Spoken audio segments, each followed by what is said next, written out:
What's up, ladies and gentlemen? How's it going? It's Dan here from Crying OR. In light of recent changes to YouTube's algorithm and all that kind of stuff, I was a little bit concerned about sort of channel growth and building this channel up and then eventually looking to get it monetized. So I got some really good advice from my girlfriend. She said, what I should really do is do something that I'm really passionate about, something that I really care about, and the sort of my enjoyment will then seep through the screen, and then other people enjoy it, and then everyone will love it, and I'll build a following that way. So in light of that, I've decided to scrap the whole sort of gaming thing, and I'm just going to talk about Moomins. Nah, I'm only joking. Today's about the Sega Mega Drive, or Genesis, if you live in US of England, America land. This is by far and away the console I have the strongest sort of relationship to. It's the one I had as a kid growing up. And if you watch my Mega Drive love letter that I did earlier ago, you'll see that I have a lot of love for this machine. It is absolutely amazing. So what we'll do, I will just talk you through some of the basics about it, about collecting it, things to look out for, and then we'll just jump straight in with the games. Came out in 1989. There we go. From the memory. It came out in 1989 in Japan under the name Mega Drive, and then when it was being released in the US, they couldn't call it the Mega Drive because there was already a US patent for, I believe, some sort of dishwasher soap or something like that used Mega Drive. So they changed it to Genesis, and then we get Mega Drive in PAL. We got this in 1990. It's a 16-bit machine, and that's about it for technical data that I can remember off the top of my head. It's exceptional. Basically, with regards for collecting, because there were a lot of iterations, there is obviously the different regions. So you have sort of the NTSC for the US, NCSC for Japan, and PAL. And within the PAL, there was a few little difference in design as well, and I'll get onto that. This advice is mostly for PAL region. I can't really talk too much about Genesis stuff because I don't really know the ins and outs over there because I don't collect for there.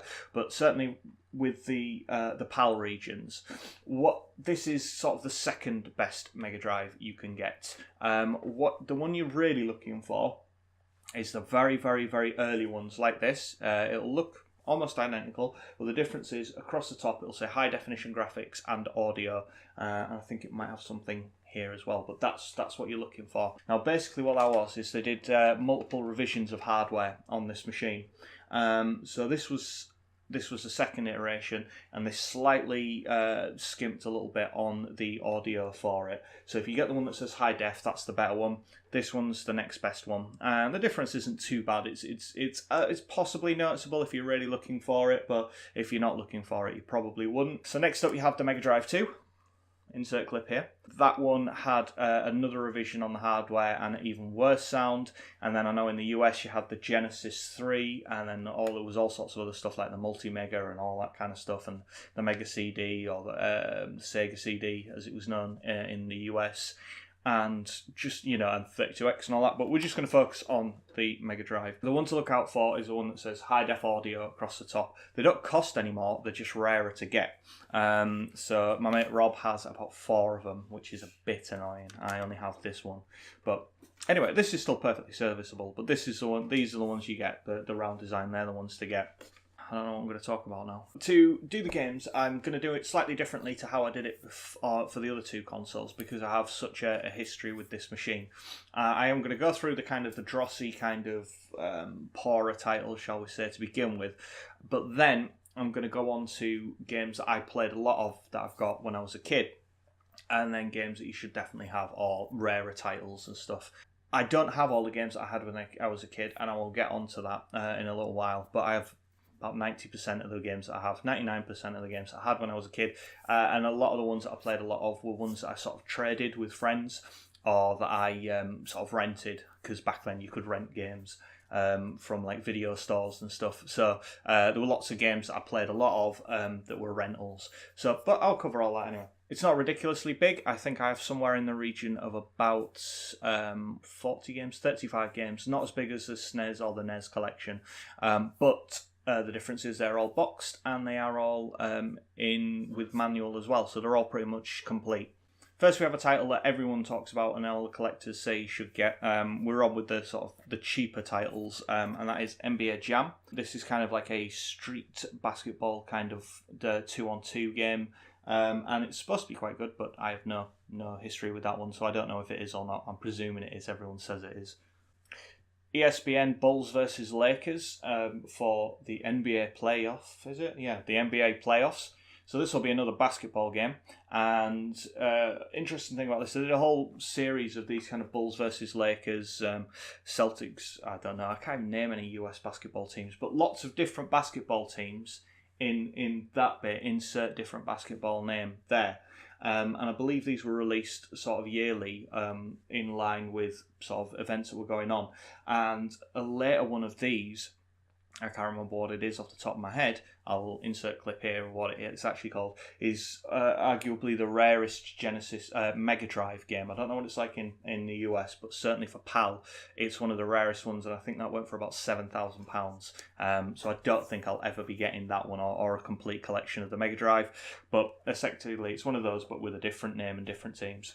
NBA Live 95, again, another basketball game. The Mega Drive was huge on sports titles purely and simply because Nintendo had grabbed an awful lot of the major licensees and the major players through their years in the NES and stuff and locked them down in really tight contracts. So Sega went looking for other licenses and IPs that they could grab, and one that they found was sort of sports titles and stuff, and they could make good sports titles that would sell quite well, and that kind of really bolstered up the roster of games for the Mega Drive. Some of them were really, really good, as we'll get on to. NBA 97. I'm assuming that will be exactly the same as NBA 95, but with different team rosters. The Mega Drive also had an awful lot of beat-em-ups on it, also a lot of sort of fighting games and stuff. So what's the best thing you can do if you have sports titles and fighting games is to mix the two, and then you end up with Shaq Fu, which apparently is terrible. A lot of people go on about that this is one of the worst games ever on the Mega Drive, and it's absolutely, atrocious. And when I bought it, I was talking to the guy in the shop, and he was saying actually you're going to be really disappointed because it's not that bad. He says it's just a mediocre, okay game. It's not the absolute dumpster fire that everyone seems to go on about. It's just okay. So I am actually quite looking forward to playing that one. And another sports title. This one looks absolutely amazing. I really can't wait to get stuck into this one. And that's Wimbledon tennis. So those are all the junk titles, basically. I picked most of those up at dirt cheap. Some of them, I believe Wimbledon was in fact only £2.50. So, and that's complete in box. So you really are talking about super cheap dirt titles. Now we'll go on to sort of some of the other stuff. These are sort of slightly better titles. Again, you can pick them up fairly cheaply, but they're not anything really super special. James Pond 1 and James Pond 3. Now, some people might be thinking, oh, well, James Pond is actually really, really good. They're really good. The one that was really good was James Pond 2, which I don't have. I have number 1 and number 3. Number 2 is the one to get if you're actually going to be playing them. They're really, really good. I mean, as far as I'm aware, these will be okay, but they're not up to the standards of James Pond 2. That was the really, really good one to get. The reason why I have these, I bought these with another game that I'll show you in a second. Actually, I'll do it now. I bought these with Rolo. So I got this as a pack together, and I think they were about 30 quid for the 3. Maybe even, something like that, about 30 quid for the 3. All boxed and complete. There are lots of revisions of cartridges as well. There's loads of different versions of cartridges. It's not as simple as sort of with the NES and the SNES where they all look the same. EA decided to do, because they wanted to be different, all EA games have got a cartridge that looks like that with the yellow tab on it, and it's a chunkier cartridge. Also, they decided to stick a big yellow label on the end of them all. You can see it's the same on all of those, whereas with other games, such as the exciting Wimbledon, you'll see that they're just straight black. And again, the Wimbledon cartridge is a small one, just like most Mega Drive games are. And I have no idea what this is. I have reason to believe it'll be an Amiga port. Judging by the back, it has a lot of the same enemies copied over, and it also has pictures of James Pond in it as well. So, I'm guessing that'll just be another kind of cash-in kind of game. Ayrton Senna's Super Monaco GP2. Now, apparently he actually did a lot of work with the makers of this game. Senna, the man, did a lot of work with the makers of this game to try and increase its believability and its realism to the best that you can do with a 16-bit sprite-based racer. But it actually has onboard views and everything, and it's supposed to be really, really rather good. So I'm quite looking forward to giving that bit of a bash. So we'll see what that one's like eventually when I get everything all hooked up. F-22 Interceptor. This is a plane game of some sorts. Doesn't look too bad. I don't know how well you can make that out, but it appears to be sort of almost polygon based, or certainly faux polygon based, and it looks pretty good. It looks okay. So we're into games now that I actually have like a bit of a personal relationship with, in that, you know, we used to date and then broke up. Speedball 2. This is a Bitmap Brothers game. It's kind of a bit American football-y, a bit Death in Thunderdome kind of sort of affair.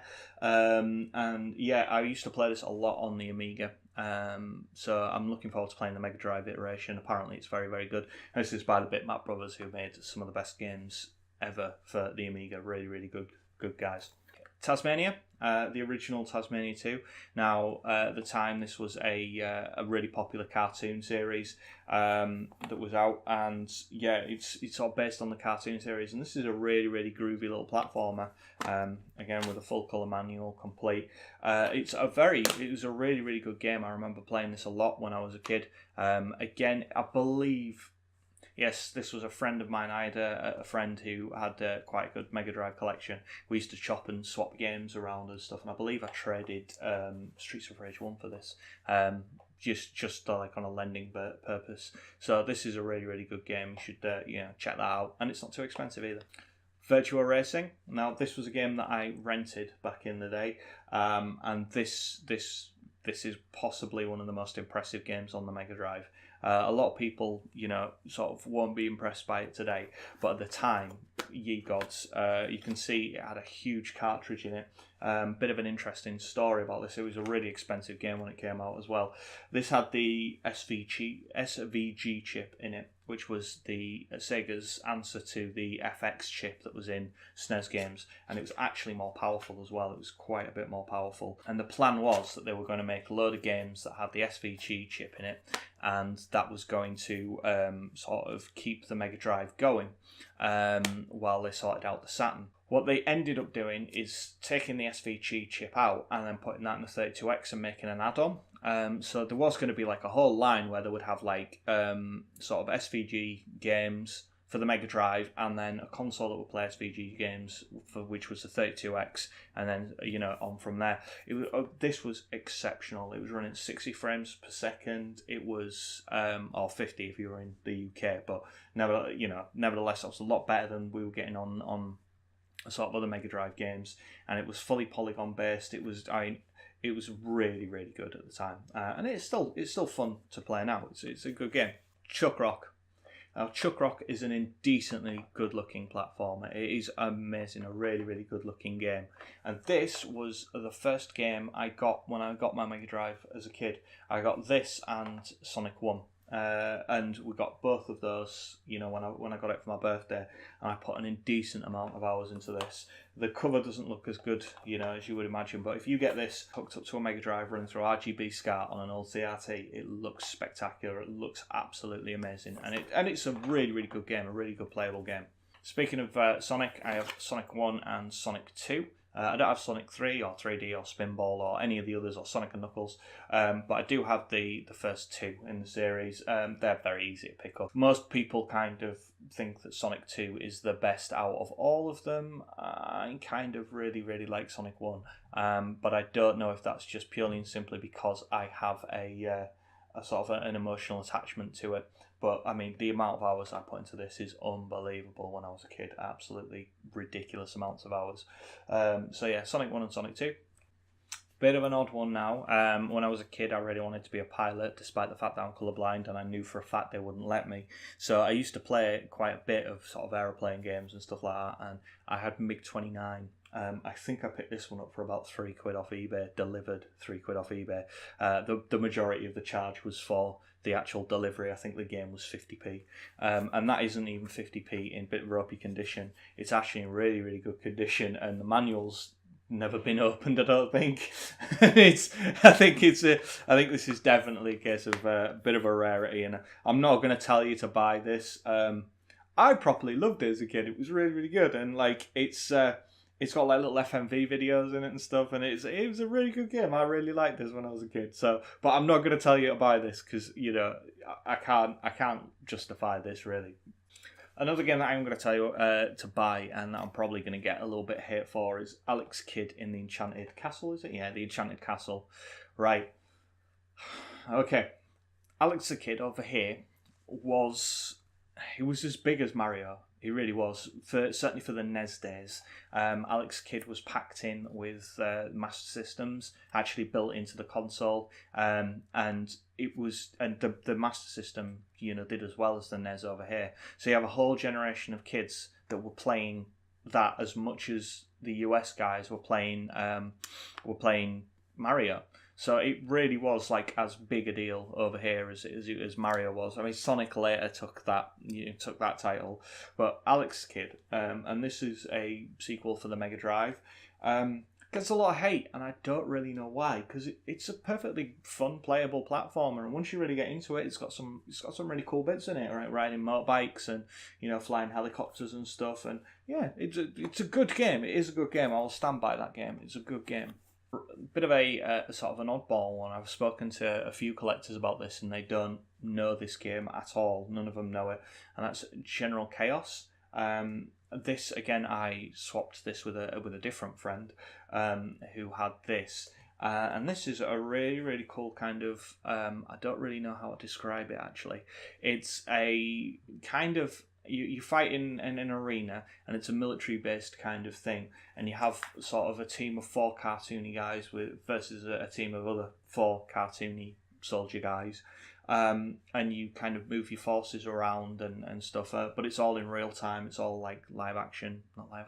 It's all in real time, and it's a good game. It's a really good game. It takes a bit getting into, but it's the General Chaos. It's a good fun game. Another game that takes a bit of getting into. I should already have done this earlier, but because it is a bit of a dross title and it's a very cheap one. But again, this was a game that I played a lot of when I was a kid. John Madden 93. Another game that I sort of borrowed and swapped with a friend was Mickey Mouse's Castle Illusion. Now, this is a really, really good game. The Mega Drive had some excellent Disney games on it. Back in the day, you did have good like film and sort of tie-ins with stuff. I mean, you had a lot of garbage, don't get me wrong, and that was definitely the start of when the sort of movie tie-in and cartoon tie-in games, started to suck. Now, there was some really, really good stuff, like I say, like Tasmania was really, really good, and so was Mickey Mouse's Castle of Illusion. Fantasia sucks, so don't buy that and think it's, I'm holding that up, but certainly Castle of Illusion is a really, really good game. Like I say, all of these are boxed and complete with manual. Golden Axe 2. Now, I put a lot of hours into this. I personally prefer Golden Axe 2 to Golden Axe 1. Again, that's probably just because I played it a lot as a child. They refined some of the combat and improved some of the graphics. And, some of the special powers were a little bit better as well, or more traumatic, shall we say. But mostly, I love the artwork on these. I don't know how well the camera's going to pick that up. I just love the artwork on these. There ain't nobody on that picture that looks like a normal person. The dude with the muscles and the little dwarf with the muscles and the woman in the bikini, and it's a 10-year-old kid. That's wicked. Another game that I actually played quite a bit of. A friend of mine had this, and he also had a multi-tap, and so we would have sort of 4-way death matches on Mega Bomberman. Now, hot damn, what a game! This is every bit a match of any of the SNES versions or anything like that. Looks absolutely wicked. Really good box art, really good manual. This was not particularly cheap. It wasn't hugely expensive, but it was a reasonable price. And this is this is a bomb. So we're on to 2 games that I played, again, an awful lot of as a kid. And to be honest, one of these is arguably the best game on the Mega Drive. It's certainly, yeah. In fact, I'm gonna put my neck out and say it is the best game that's on the Mega Drive. Streets of Rage 1, more importantly, Streets of Rage 2. That is by far and away the best game on the Mega Drive. I don't really know what else to say about these. I did a whole section on Streets of Rage 2 in my Love Letter to the Mega Drive video. It's not hideously expensive, but if you want to get a complete boxing manual, you'd look to pay around about sort of 30 quid-ish, 25, 30 quid, something like that. So it's a reasonable title. And again, same with Streets of Rage 1. This is the one that I had as a kid and I absolutely adored and played an awful lot of. And I think this was the first game I ever bought. This was the first game that I ever actually bought for myself. I'd played it a lot around at friends' houses, but wanted to own it. So I actually saved up my pocket money and bought it from Toys R Us when we were on holiday. And then this one came out later, and it's just amazing. That's kind of it for games that I used to play a lot of when I was a kid growing up. And that I have like a sentimental kind of attachment to. There are a few others, like notable ones that are missing, which is Street Fighter 2, the Championship Edition. I had that for the Mega Drive and put in countless hours into that one. I love Street Fighter. I did have a copy of that, but I got rid of it because when I bought it real back in my early days of collecting all the time, like about a year and a half, 2 years ago. Yeah, probably about 2 years ago. And I got it, and it was a PAL cartridge and a PAL manual, but it had the US cover box art around it, so I got it dirt cheap. And I got that because I preferred the box art for the US one. It's got like Guile doing a sonic boom and stuff, whereas the PAL version just has kind of has Ryu flashing his boob.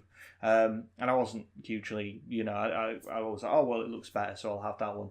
Now I've got a little more serious about my collecting. I want the PAL version, so I chopped it in. I was just got to pick up another copy, but it won't be too expensive. So this next section is sort of a bit of a mix. This is sort of my leftovers, but it also has like the best stuff that I have in there, or the most valuable stuff that I have in there. I'll do those 2 last. Fatal Labyrinth, which I've seen this all around the place. I saw it a lot as a kid, but I've never actually played it. It appears to be an RPG of some sort, very much in the style of Zelda. So I don't really know much about this. It's got an odd name, shall we say, Fatal Labyrinth. Earthworm Jim. This is a really, really good sort of platformer shooter. Earthworm Jim is really good. It's about a worm that gets hit by a spacesuit, which then imbues him with powers. You can use the actual earthworm as a whip, and he has a gun, and the art style is absolutely amazing. I read the book about by the guy that was sort of the chief designer and sort of guy that built this. He did a really, really interesting book on game design. And he talked about how he came up with the idea of Earthworm Jim and how to go about creating really crazy stuff like that. And again, it's boxed and complete. Flashback, now that is an amazing side-scrolling cyberpunk adventure sort of shooter. It's from the same people that did Another World and Prince of Persia, I believe they did the whole thing.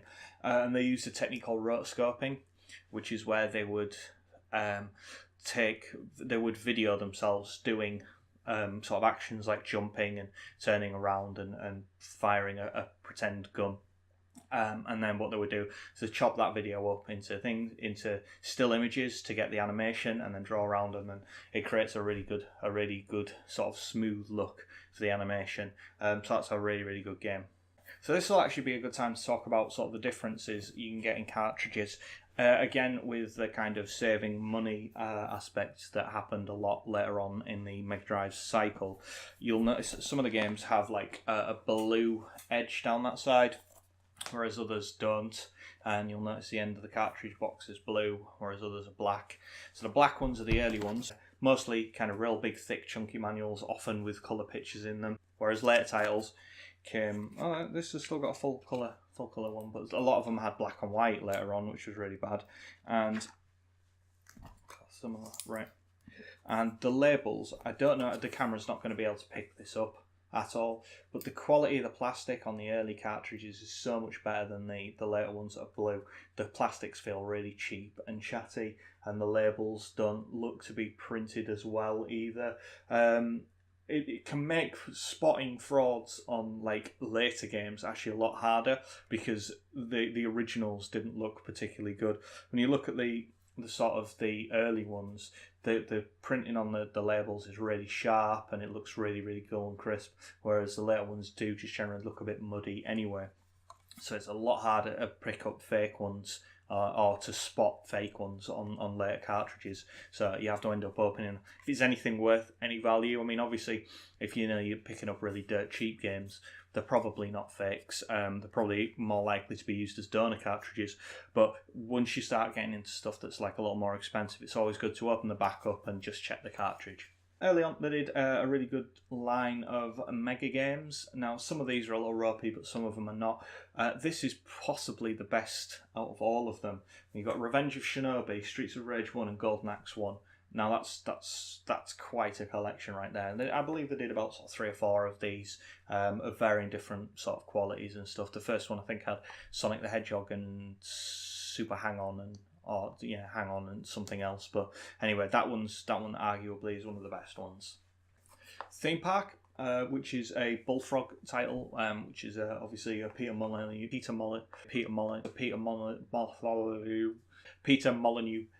love child title. These were right in the early days when he was just untouchable. I have played it. It's kind of a little bit annoying. The music on it is on like probably a 10-15 second loop, and it just loops and loops and loops forever. So you kind of have to learn to kind of drown that out. But yeah, it's a really good game itself.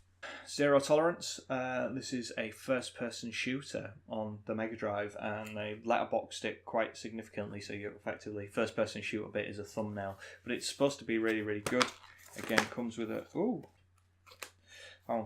big chunky manual, and I've got like a load of extra bumps. This is like a proper complete and boxed rather than just a box and manual. This actually comes with all the ad bumps that came with it back in the day. Dynamite Headdy, another late title. This is a sort of a platformer where you play as Headdy, bounces his head around and stuff. It's supposed to be really good. I've never really got into it, but at some point I will actually give that a real good cut looking at. It's by Treasure, so they were notorious for wringing every last little ounce of power out of the Mega Drive. They did like Gunstar Heroes and a couple of others, but yeah, it's a really, really good game. Story of Thor. Now this is starting to get, I won't say rare, but it's certainly one of the more sort of, this is a high to mid-tier expensive game. It's a sort of ARPG action platformer. It looks beautiful, looks amazing, and yeah, it's sort of very much like Zelda and stuff like that, and it's supposed to be a really good game as well, so I'm really looking forward to getting into that one. Global Gladiators. This is kind of effectively a side-scrolling shooter, only instead of using regular guns you use custard for some reason, because McDonald's is associated with custard, I guess. But yeah, that's actually supposed to be an exceptionally good game as well. Rocket Knight Adventures. Now this is a pretty amazing game. I prefer Sparkster, but a lot of people prefer Rocket Knight Adventures. It's just like a side-scrolling, jumpy, spinny, stabby game where you play as a possum with a sword. Again, I talked about this in my love letter video to the Mega Drive. It's supposed to be a really, really good game, this one. I still prefer Sparkster. Demolition Man for the Mega Drive.